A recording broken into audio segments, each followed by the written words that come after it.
గత 2 రోజుల క్రితం నంద్యాల పట్టణం నూనెపల్లె ప్రాంతంలో గెలివి రామకృష్ణ భద్రశెట్టి కుటుంబాలకు చెందిన 75 సెంట్ల స్థలం కబ్జా చేసేందుకు ఉరకుంద అనే వ్యక్తి మరియు 50 మంది అనుచరులు దాడి చేసి హత్యాయత్నానికి ప్రయత్నం చేయడం జరిగిందని, తమకు న్యాయం చేయాలని నేడు ఎస్పీని కలిసి న్యాయం చేయాలని కోరడం జరిగింది.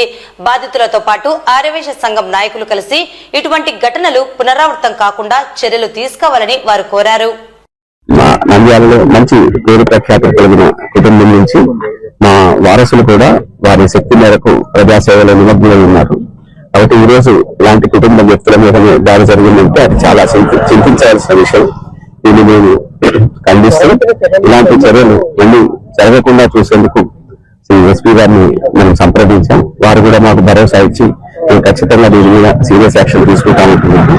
కాబట్టి ఇప్పటి వరకు మా కుటుంబం మీద అభిమానంతో మన మిత్రులందరూ వచ్చి ఈ కార్యక్రమంలో పాల్గొని మాకు చాలా సపోర్ట్ చేసినందుకు వారందరికీ కూడా మా కుటుంబం తరఫున ధన్యవాదాలు. దౌర్జన్యం దిగి హత్యాయత్నాల గురించి పాల్పడిన విషయం అనేది ప్రతి ఒక్కరికి తెలిసే విషయమే. ఈ కుటుంబం అంటే వాళ్ళకు ఒక ప్రత్యేకమైన గుర్తింపు ఉంది. అటువంటి వాళ్ళ స్థలాన్ని ఈరోజు కబ్జా చేయడానికి వస్తున్నారంటే ఇండియాలో వాళ్ళకు ఒక లీనియన్స్ లాగా అనిపించింది. ఈ విషయాన్ని ఆర్యవైశ్య సభ్యుల నాయకులందరూ కుల పెద్దలు అందరూ కూడా ఈరోజు గౌరవనీయులు మన నంద్యాల ఎస్పీ గారిని కలిసి ఈ విషయాన్ని తెలియజేయడం జరిగింది. ఆయన కూడా సానుకూలంగా స్పందించి ఈ విషయంలో నేను ఖచ్చితంగా సీరియస్ యాక్షన్ తీసుకుంటాను అని చెప్పడం జరిగింది. ఎందుకంటే వచ్చిన వ్యక్తి వెనకల ఊరికి ఎవరున్నారనేది నేను బయటకు తీస్తాను. ఆ డాక్యుమెంట్స్ కూడా ఎవరి పేట రిజిస్టర్ ఉన్నాయని తీస్తే అది ఎవరి పేట ఉన్నాయో రిజిస్టర్ దొంగ రిజిస్టర్ అనేది వాళ్ళ పేర్లు బయటకు వస్తాయి. దాని మీద లోతుగా మేము వెళ్తామని చెప్పి మాకు భరోసా ఇవ్వడం అనేది నిజంగా మాకు ఆనందదాయకమే. ఎస్పీ గారికి మా యొక్క ఘటన గురించి డిస్కస్ చేయడానికి వచ్చిన్నాము.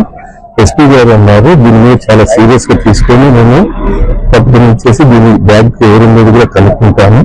కాబట్టి దీని మీద మీరు ఆలోచన పెట్టుకోవద్దండి, ఏ సమస్యనైనా నేను దాని పరిష్కారం చేస్తానని చెప్పాను. లీగల్ గురించి సార్ అడిగారు, దాని గురించి ప్రాబ్లం ఉంది సార్, అన్ని తీసేస్తాం. ఈ మ్యాన్ హ్యాండింగ్ అనేది ఇటువంటిది ఎక్కడ కూడా జరగకుండా ఉండాలన్న దానికి మేము కోరుకుంటున్నాము. ఇటువంటి దాన్ని వైశ్య కమ్యూనిటీకి ఎక్కువ జరుగుతుంది. దాని మీద మీరు కొంచెం ఆలోచించుకొని ఈ ఊరికి సమస్య రాకుండా చూడాలి సార్ అని నేను రిక్వెస్ట్ చేశాను. అదే మాట సార్ని కొంచెం రిక్వెస్ట్ చేసి మా వాళ్ళకి కూడా ఒక మాట చెప్తే మాకు కూడా ఒక హ్యాపీగా ఉంటుందని చెప్పి సార్తో రిక్వెస్ట్ చేసుకుని వచ్చాను. మా మ్యాటర్ మాత్రం కొంత సీరియస్ గానే పరిష్కారం చేస్తాను. దీని బ్యాక్ ఎవరిని జరిగి నేను క్లారిఫై చేస్తానని చెప్పి సార్ భరోసా ఇచ్చారు. గౌరవ మంత్రివర్యులను కూడా కలవడం జరిగింది. ఆయన కూడా గట్టిగా హామీ ఇచ్చారు, ఇంకోసారి జరగకుండా చూస్తామని, దీని మీద న్యాయం జరిపించి ఖచ్చితంగా దోషులను శిక్షిస్తారని చెప్పారు. అలాగే దోషులను ఖచ్చితంగా కఠినంగా శిక్షించాలని మంత్రివర్యులుగా కోరుతున్నాను.